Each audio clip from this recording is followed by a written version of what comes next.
नमस्कार दोस्तों, अगर आप घर लेने के लिए प्लान कर रहे हैं तो सबसे पहले एक मिस्टेक को अवॉइड करो कि जितना आपको बैंक लोन दे रहा है आपने पूरा ही लोन ले लिया। और यही गलती 90% लोग करते हैं और फिर पूरी लाइफ उनकी ईएमआई चलती रहती है। इसलिए एक सिंपल रूल याद रखो, 3, 20 एंड 30। दोस्तों, this is a smart formula for buying a new home. इसमें 3 क्या कहते हैं कि 3 times of your annual income. जो आप घर ले रहे हैं वो आपकी एनुअल इनकम का 3 टाइम्स होना चाहिए। मतलब अगर आपकी एनुअल इनकम 15 लाख रुपए है, यानी आप 45 लाख रुपीज के घर लेने के लिए एलिजिबल हैं। 20 का मतलब है 20% डाउन पेमेंट। आप जिस प्राइस में भी घर ले रहे हैं उसका 20% डाउन पेमेंट आपके पास होना चाहिए। 30 का मतलब है 30% ऑफ योर मंथली सैलरी। आपकी घर की ईएमआई आपकी सैलरी का 30% से ज्यादा नहीं होना चाहिए, अदरवाइज ये ईएमआई आपके लिए पेनफुल हो जाएगी। चलो इसको एक कैलकुलेशन से समझते हैं। मान लीजिए आपकी एनुअल सैलरी है 20 लाख रुपीज, मतलब आपकी मंथली सैलरी हुई 1.6 लाख रुपीज। इस 20 लाख रुपीज के अकॉर्डिंग आप 60 लाख रुपीज के घर के लिए एलिजिबल हैं और इसकी डाउन पेमेंट होगी 20%, मतलब 12 लाख रुपए। ये 12 लाख रुपए आपके पास होने चाहिए। तो लोन अमाउंट हुआ 48 लाख रुपीज।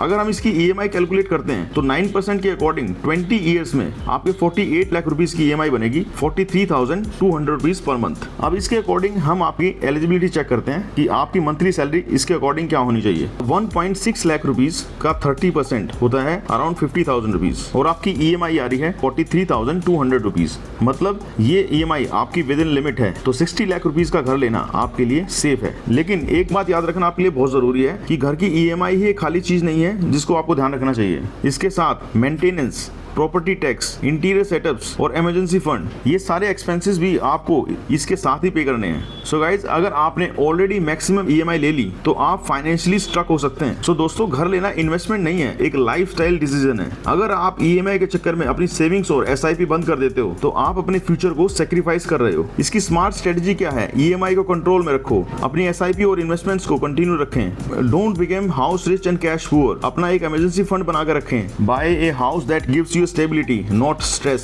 सो दोस्तों, एक अच्छा घर वो नहीं है जो बड़ा है, एक अच्छा घर वो है जो आपको एक स्ट्रेस फ्री लाइफ देता है। अगर आप भी एक स्मार्ट डिसीजन लेना चाहते हैं तो प्लीज इस रूल को सेव करें और प्लीज फॉलो करें हमारे चैनल वेल्थ वाइज इंडिया को ऐसे ही फाइनेंशियल अपडेट्स के लिए। Thank you so much.